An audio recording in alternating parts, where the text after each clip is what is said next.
The Old Man and the Sea by Ernest Hemingway. Part 16.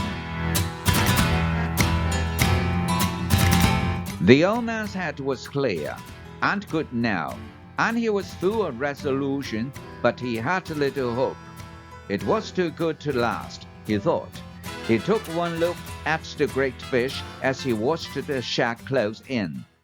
It might as well have been a dream, he thought. I cannot keep him from hitting me, but maybe I can get him. Then do so, he thought. Bad luck to your mother. The shack closed fast astern, and when he hit the fish, the old man saw his mouth open, and his strange eyes, and the clicking chop of the teeth as he drove forward in the meat just above the tail. The shack's head was out of water, and his back was coming out, and the old man could hear the noise of skin and flesh gripping on the big fish when he rammed the harpoon down onto the shack's head at a spot where the line between his eyes intersected with the line that ran straight back from his nose. There were no such lines. There was only the heavy, sharp blue head, and the big eyes, and the clicking, thrusting, all-swallowing jaws. But that was the location of the brain, and the old man hit it. He hit it with his blood-moist hands, driving a good harpoon with all his strength. He hit it without hope, but with resolution and complete malignancy. The shack swung over, and the old man saw his eye was not alive. And then he swung over once again, wrapping himself in two loops of the rope. The old man knew that he was dead, but the shark would not accept it. Then on his back, with his tail lashing and his jaws clicking, the shark plowed over the water as a speedboat does. The water was white when his tail beat it, and 3/4 of his body was clear above the water. When the rope came taut, shivered, and then snapped. The shark lay quietly for a little while on the surface, and the old man watched him. Then he went down very slowly. "He took about 40 pounds, the old man said aloud. He took my harpoon too, and all the rope, he thought. And now my fish bleeds again, and there will be others. He did not like to look at the fish any more since he had been mutilated. When the fish had been hit, it was as though he himself were hit. But I killed the shark that hit my fish, he thought, and he was the biggest dentist that I have ever seen. And God knows that I have seen big ones. It was too good to last, he thought. I wish it had been a dream now, and that I had never hooked the fish, and was alone in bed on the newspapers. But man is not made for defeat, he said. A man can be destroyed, but not defeated. I am sorry that I killed the fish, though, he thought. Now the bad time is coming, and I do not even have the harpoon. The dentist is cruel and able and strong and intelligent. But I was more intelligent than he was. Perhaps not, he thought. Perhaps I was only better armed. Don't think, old man, he said aloud. Sail on this course and take it when it comes.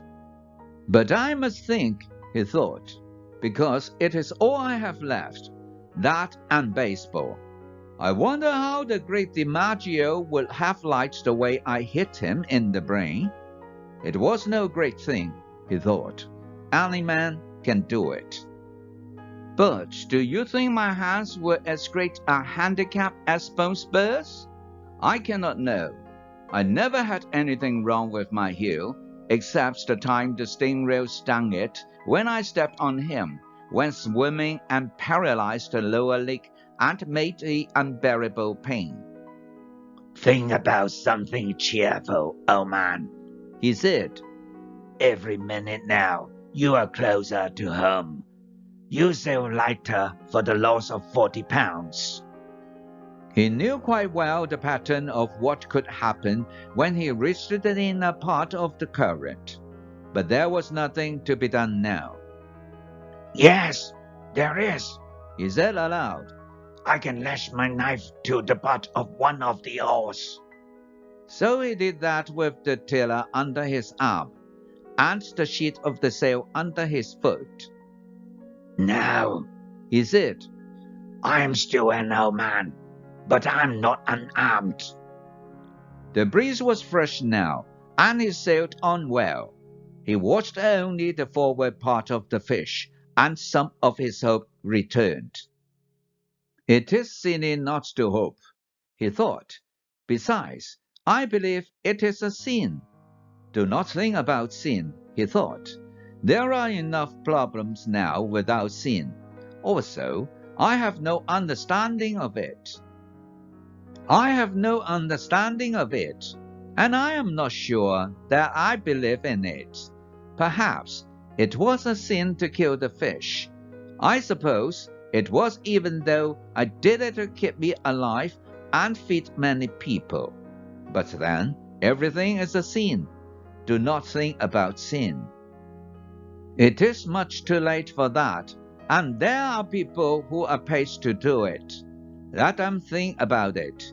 You are born to be a fisherman, as the fish was born to be a fish. San Pedro was a fisherman, as was the father of the great DiMaggio. But he liked to think about all things that he was involved in, and since there was nothing to read, and he did not have a radio, he thought much, and he kept on thinking about sin. You did not kill the fish only to keep alive, and to sell for food, he thought. You killed him for pride, and because you are a fisherman.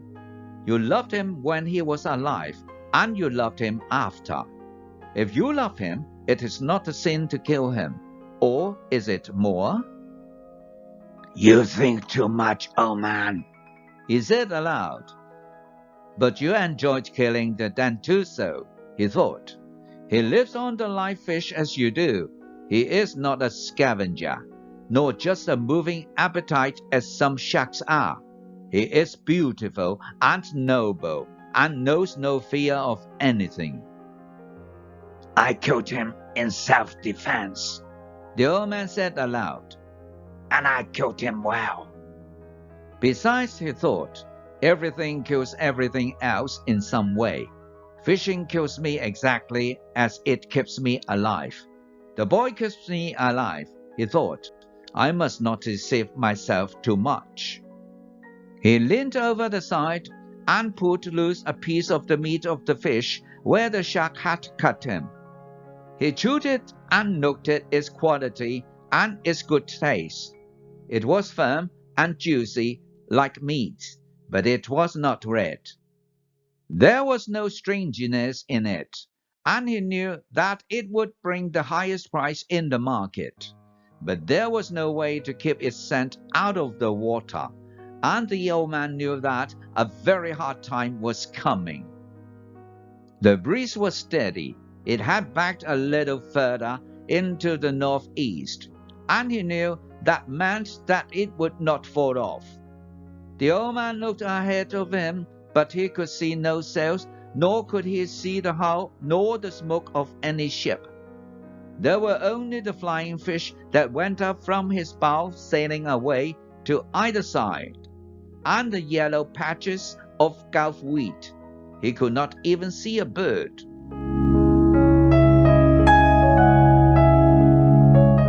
Thank you for watching. This is the end of part 16, to be continued in part 17. If you like this story, please like, share, and subscribe. See you then.